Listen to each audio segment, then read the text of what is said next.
In 1987, when my younger daughter, I have two daughters, was 1 year old and she had just begun walking.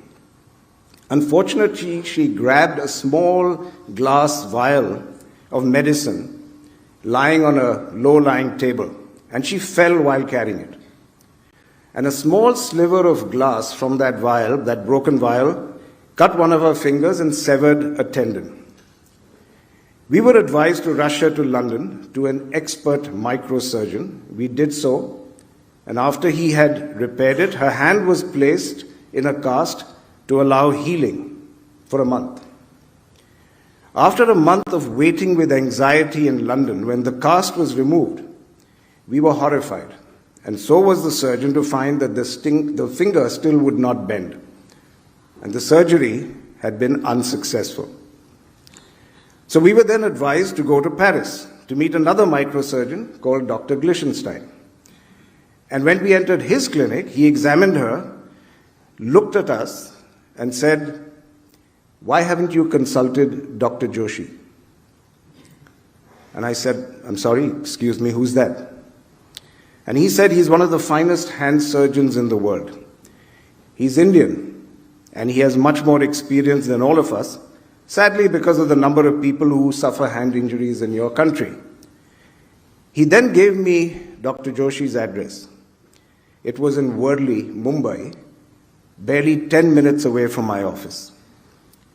We returned to India, consulted Dr. Joshi. The very next day, he took my daughter once again into surgery, and he explained to me that the key was not the microsurgery procedure itself. It was the recovery process that was complex. Because the very same scar tissue that helps to heal a tendon potentially blocks the flexibility and free movement of the finger. So the trick lay in retaining the flexibility of the finger even while the scar tissue was forming. And the simplicity of the solution that he deployed, frankly, was breathtaking. After the surgery, he stitched into my daughter's tiny fingernail a simple metal eye hook of the kind you'll find in a blouse. He then wrapped a bandage around the same wrist, and into that bandage he sewed another eye hook placed in the opposing position to the first one. He then merely attached an ordinary elastic band. He strapped it between those two hooks. They were anchored to the two hooks. And that simple device, during healing, allowed some movement of the finger, but not enough that it would prevent healing by the scar tissue. Total cost of that device, 2 rupees. Miraculously, it worked. A decade later, my daughter was playing the piano with the same hand and the same finger.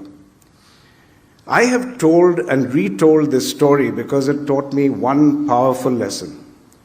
Always look for solutions in your own backyard before you think the best solution lies overseas. And how did this affect me and my career?